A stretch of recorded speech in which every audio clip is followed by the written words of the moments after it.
Thank you for being here. We're here to speak about an incident that took place early this morning at the U.S. Consulate right here at University Avenue and Armory Street. Our speakers today will be Toronto Police Deputy Chief Frank Barredo, as well as Superintendent Jonathan Coe of the RCMP's Greater Toronto Integrated Operations. Following their remarks, Mayor Olivia Chow will speak as well. And following their remarks, they will take questions. Deputy Chief. Thank you, Staff Sergeant Jesse Weeks. Good morning all. Thank you all for being here. I'm here to provide you with an update as to an incident that took place early this morning at 446 just behind me at the U.S. Consulate. This is a site where we have had officers stationed in a security detail since March 10th. And at approximately 4:46 a.m. this morning, the officer that was stationed here at the consulate heard the sound of a gunshot in the vicinity here where he was stationed. This officer radioed the information and noticed a white late model Honda Accord with no license plates in the area and saw it speeding away from the scene. This information was conveyed to other officers in the area, and officers from 52 Division located this vehicle a short distance away and engaged in a vehicle pursuit. We believe the direction of travel of this vehicle was along Gerrard Street eastbound towards the DVP. It's at this location where the pursuit was mostly engaged, and it proceeded northbound along the Don Valley Parkway at very high rates of speed. Because of the danger posed by the rate of speed of the suspect vehicle, at around Don Mills in the DVP, the pursuit was discontinued as per our procedures, and the officers discontinued their following.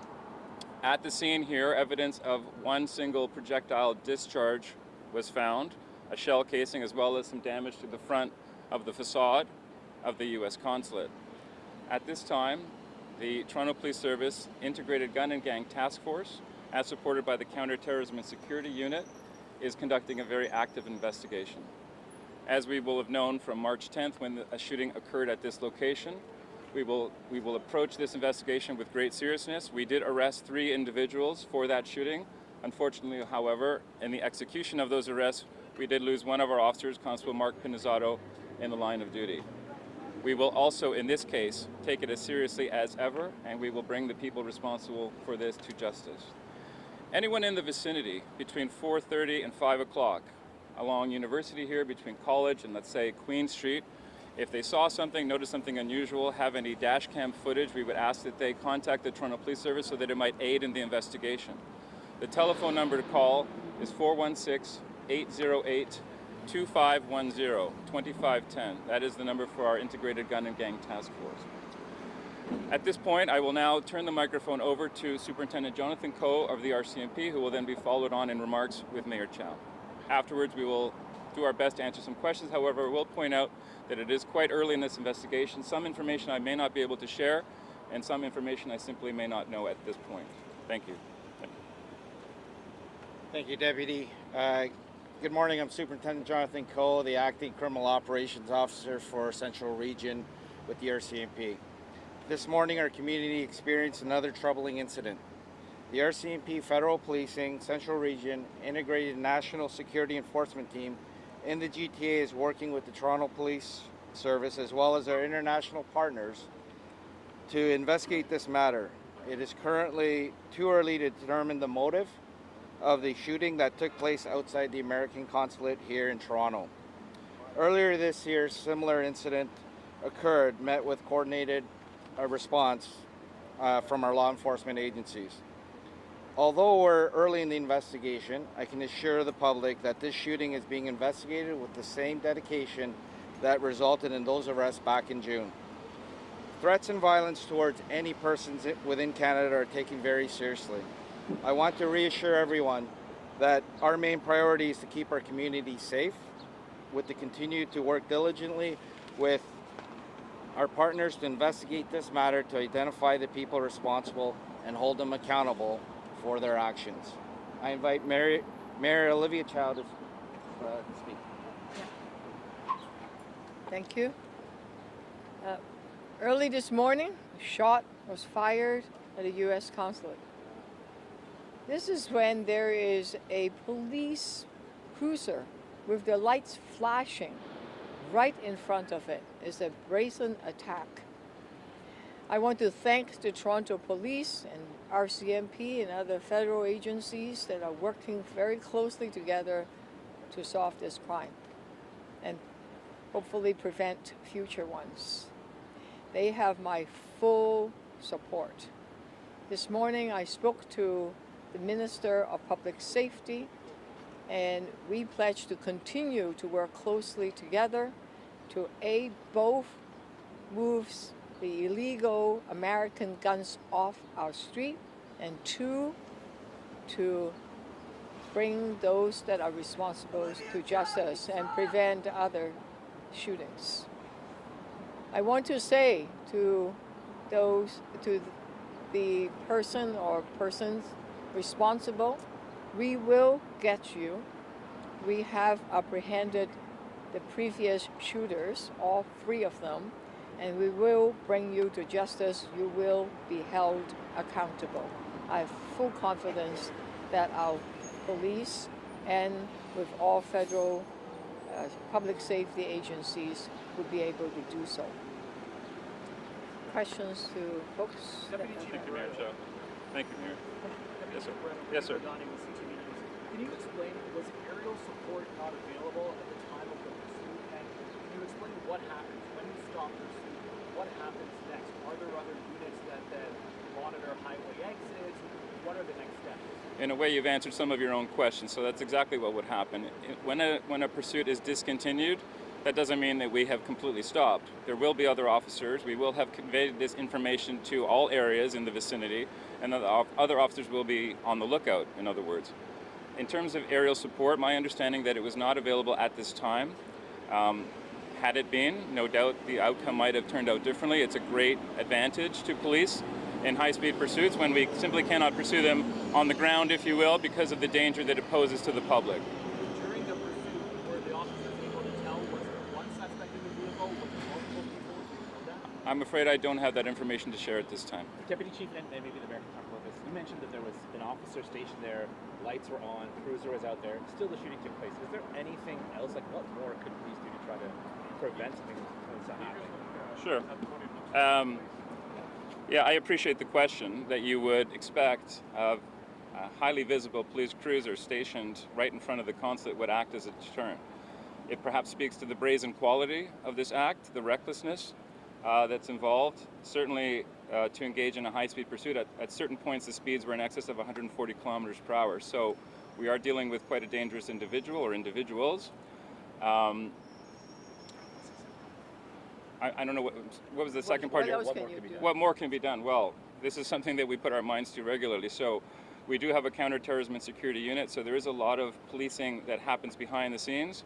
There's what you will see conspicuously in the public eye, and then there is a lot that goes on behind the scenes for rather obvious reasons. I cannot tell you what all those steps are, but I can assure you that there are a lot of efforts underway that cannot be seen that certainly try to not only deter, but certainly apprehend the individuals responsible for this when it does happen. Is there any possible connection between this incident here and the shooting that happened over the weekend between the two Jewish bakery chains? So we would not, as a matter of course, rule out any possible connection.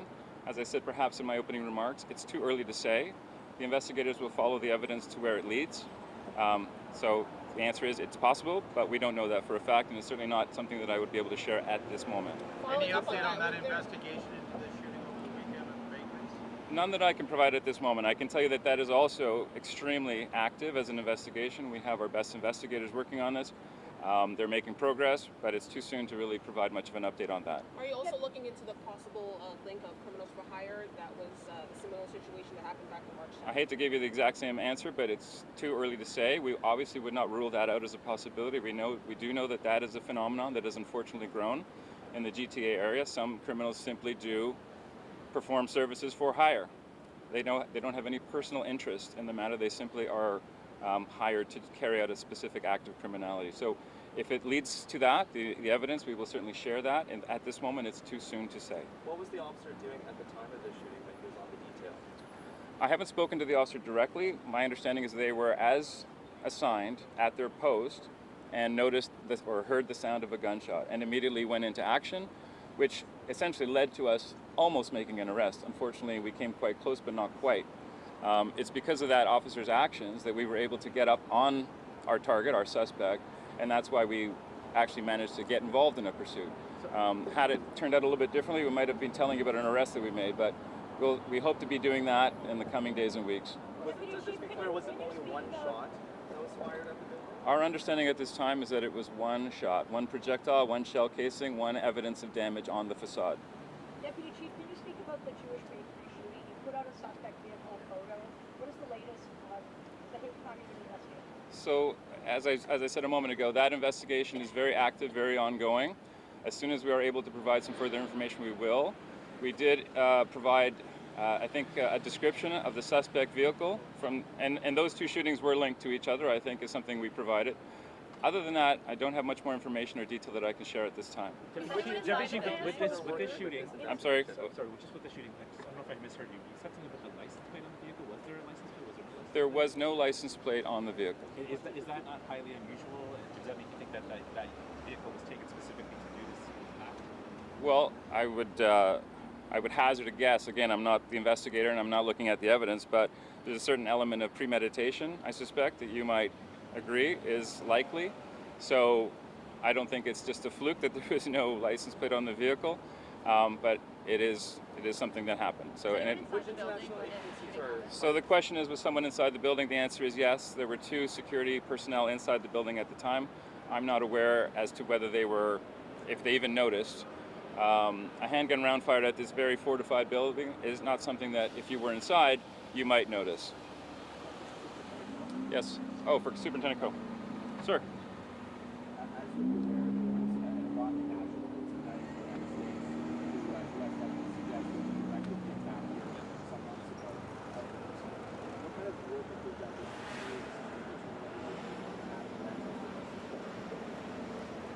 Thank you for the question. I can't speak to the international nexus to this particular incident. We regularly work with our international partners on a regular basis on all types of investigations, including national security investigations. This investigation is very early in stages to comment on any links to the person you're speaking to in New York. Which international agencies are you working with on this investigation? We work with a variety of international agencies in the U.S. and right across the world.